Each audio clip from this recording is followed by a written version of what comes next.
Good day, viewers. Welcome once again to the YouTube channel of Novacrest Hospital and SIPMED, which is Center for Information and Prevention of Mental Disorders. We're going to continue on our series today, where we'll be talking about the risk factors that make babies in the neonatal period vulnerable to mental health disorders later on in life. And here with me in the studio is our consultant mental health physician, Dr. Uchendu UI. You're welcome, sir. Yeah, viewers, pleasure to be here once again. Sir, please, can you throw more light on the topic for today? Yeah, we have been on the series of predisposing factors, and today we are just trying to highlight some predisposing factors, especially in the neonatal stage of life. And for clarity, when we talk about neonatal stage of life, that's the period, the first 4 weeks of birth. So we want to talk a little bit on things that, if not managed well or allowed to happen, they could be a predisposing factors or factor, leading to mental health vulnerability in life in the later part of that baby's life. And usually when we talk about some of these predisposing factors, I want to look at it at these three phases when we talk about the biological aspects and psychosocial aspect of it.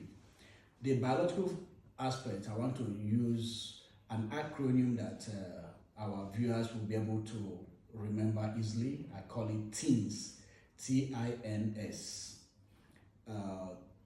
T is for trauma. In neonatal stage, any trauma to the head will definitely compromise the integrity of the brain cells, either leading to injury or probably causing certain microscopic changes that with time could be a risk factor in development of mental health challenges in that particular baby. So what do we advise? Babies, the care must be taken very, very seriously to ensure that during neonatal stage of any child, that anything, any fall or whatever trauma must be avoided. It's not in a situation whereby during that period, husband and wife that have been blowing themselves, probably that time they should desist so that the baby will not be a victim in such a situation. I is for infection. Infection could come from many aspects, probably due to environmental. At that point in time, the environment in which this baby or child is kept must ensure there is septic,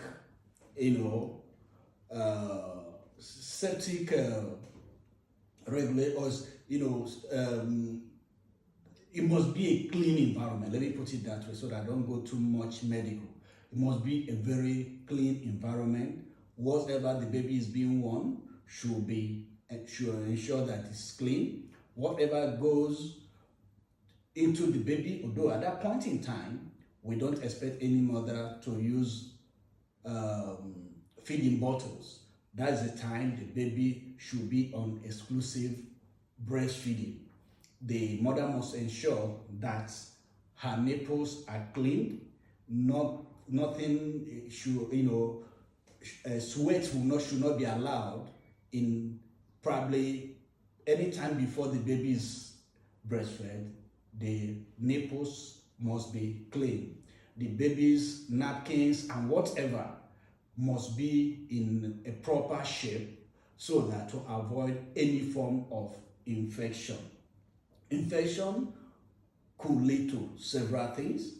One, you could have meningitis, which affects the meninges of the brain, and that is very, very, very, very a serious issue for brain development, and especially it can impact on the mental health.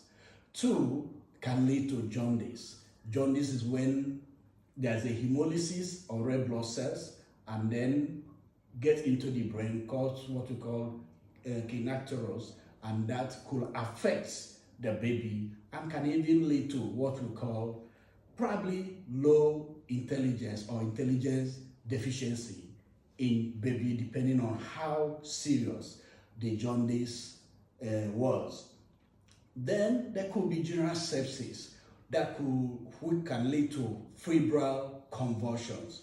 Any form of convulsion or seizure at this stage of life will affect the baby's mental development and even normal development of the brain. The end is the nutrition. Nutrition at this stage is expected to be the breast milk, but the person who is feeding this baby must also be well fed, must be somebody who is, taking what we call balanced diets. So ensure that the mother is well fed, takes nutrients, takes things that gives her all that the baby will require to ensure that the baby gets the appropriate nutrition. And the mother should also ensure she's well hydrated. It's very, very important, because at this point in time in the age of this young baby, water is not allowed. So all the water the baby takes is from the breast. So the mother must ensure that she takes so much water. Then S is substance. At this point, the substance we're talking about psychoactive substances. Things like cannabis, cannabis, India hemp, cigarette, shisha, alcohol, cocaine, heroin, petidine, all these psychoactive substances that affect the brain negatively should be avoided. If not, these substances, when probably transmitted through the breast milk to these young babies, could affect the integrity of the brain cells. It could start enhancing the release of dopamine and probably increases the pleasure, instinct of these young babies, and could affect some of development of their mental health in such a way that later in adulthood we might start noticing that certain things have actually gone wrong. These are few of the biological aspects. Then the psychological aspect is that we try to encourage that the mother must be, in a good psychological state, and the environment, the spouse need to play a very good role. The in-laws need to play a good role. Her place of work, if she's a working mother, need to play a very good role, ensuring she's in a very good state of mind in the time she's nurturing this young baby, because that is when we expect there should be bonding between the mother, and the baby. And if the mother is not in a very good psychological state, her psychological care of this baby might be defective, and this will actually affect the baby in the long run. So these are the few factors that we need to get ourselves conversant with, be aware, especially for those who are still in the business of making, bearing children, young mothers, young fathers. It will help us. Why are we trying to stress this? We want people to know that mental health is not basically, not all the mental health issues are due to genetic predisposition.